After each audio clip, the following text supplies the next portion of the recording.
Breaking news today live update. Erdogan threatens to declare war on Israel and deploy troops to Gaza. In a speech at a pro-Palestine rally this afternoon, the Turkish president made a statement indicating that Turkey has the ability to make unexpected moves at any time. Turkey's president made strong remarks during a pro-Palestine rally, hinting at potential intervention in Gaza. Recep Tayyip Erdogan gave a speech at a rally this afternoon, expressing his views on Israel's actions and portraying Hamas as freedom fighters. In comments that have sparked strong reactions from Israel and resulted in the country withdrawing its diplomatic presence, President Erdogan referred to the attacks on Gaza as a massacre. During the same speech, it was reported that he mentioned Turkey's ability to arrive unexpectedly at any time, which was met with enthusiastic applause from the large crowd. The video, currently being shared on X, formerly known as Twitter, allegedly captures the pro-Palestine crowd chanting, "Turkish military to Gaza." A video that has been circulating online was shared by the news aggregating account Visegrad24. The footage captured Mr. Erdogan delivering a speech at the event in Turkish. A large crowd gathered in Istanbul, where he was addressing attendees of the Great Palestine Meeting. Many people were waving Turkish and Palestinian flags, showing their support. The account mentioned the translation earlier this evening, and the video has been shared online multiple times since then. Politics Today, a news site, also translated his speech and described it as part of a motto. As per the website, he stated, "Moving forward, we will persist on our journey with the belief that we might unexpectedly appear at your doorstep one evening." During his speech, Mr. Erdogan made strong allegations against Israel, accusing them of committing war crimes in Gaza. He also drew a comparison between Israel's actions and the Nazi genocide against the Jews.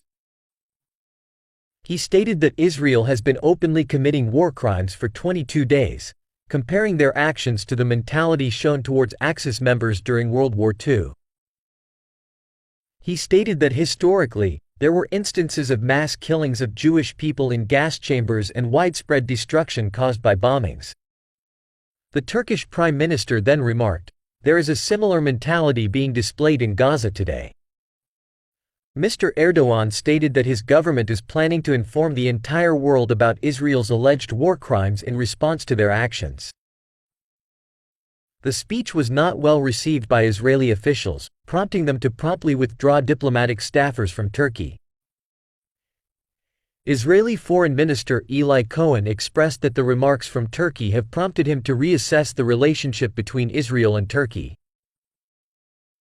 In a statement, he announced the decision to recall diplomatic representatives from Turkey for a re-evaluation of the relations between Israel and Turkey, in light of the serious statements made by Turkey. Hamas is facing a state of disarray due to the concerning possibility that the hostages in Gaza may have been taken by other terror groups. Exclusive. Daily Express US has interviewed peace negotiator Gershon Baskin, who is currently engaged in talks with Hamas. Baskin reveals that the militants are determined to secure favorable terms for the release of hostages. Hostages who were captured by Hamas may now be in the custody of other Palestinian terror groups, according to a peace negotiator who is in contact with the terrorist organization, as reported by Daily Express US. Hamas militants were responsible for the loss of many innocent lives and the abduction of numerous hostages during their violent attack on Israel on October 7. Although a few hostages have been freed by Hamas, the majority are still confined in Gaza. Gershon Baskin serves as the director of the International Communities Organization. In 2011, he successfully negotiated the release of a hostage from Hamas. According to him, certain hostages are now in the possession of others.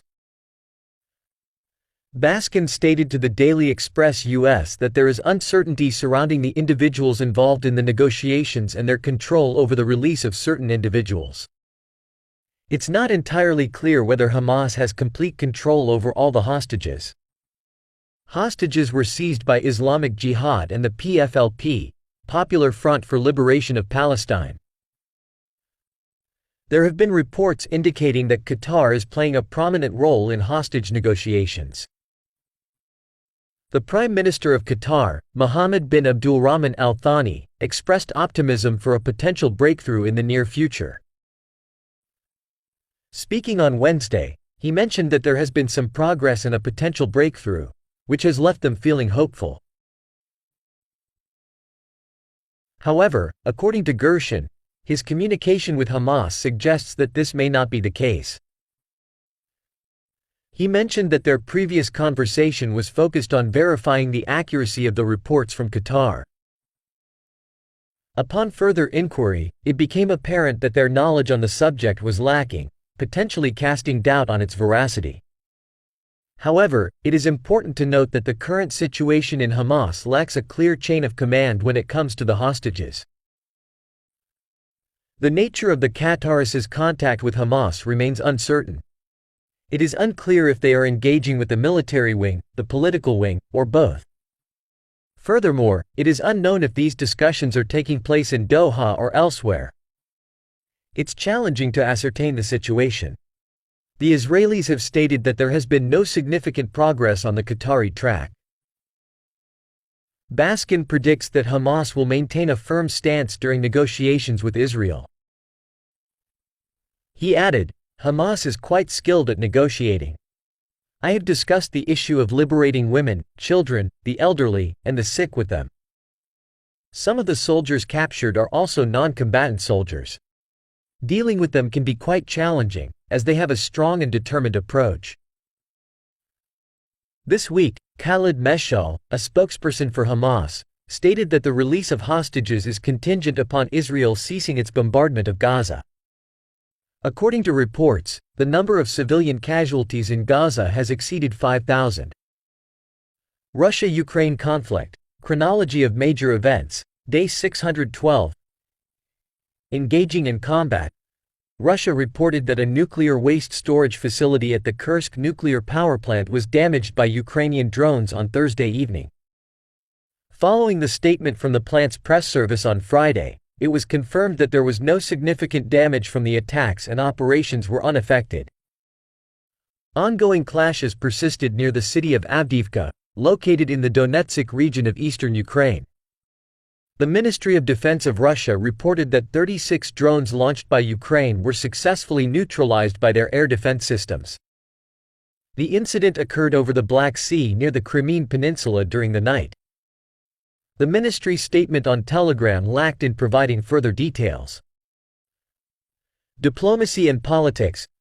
Over 60 countries are participating in Ukraine's two-day peace summit, which commenced on Saturday in Malta, according to Ukrainian President Volodymyr Zelensky's post on Telegram. He expressed satisfaction with the number of countries attending, stating that it was a positive outcome. He also highlighted how the meeting demonstrated the growing global recognition of Ukraine's peace formula. Russia did not attend. According to Belarus President Alexander Lukashenko, Russia and Ukraine are currently at a standstill. Nobody can make any significant progress or enhance their position, he stated.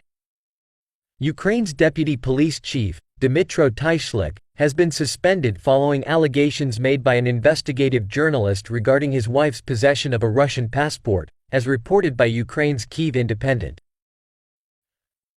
The U.S. Commerce Department announced on Friday that Ukraine and Israel will be exempted from a 90-day halt to United States export licenses for most civilian firearms and ammunition.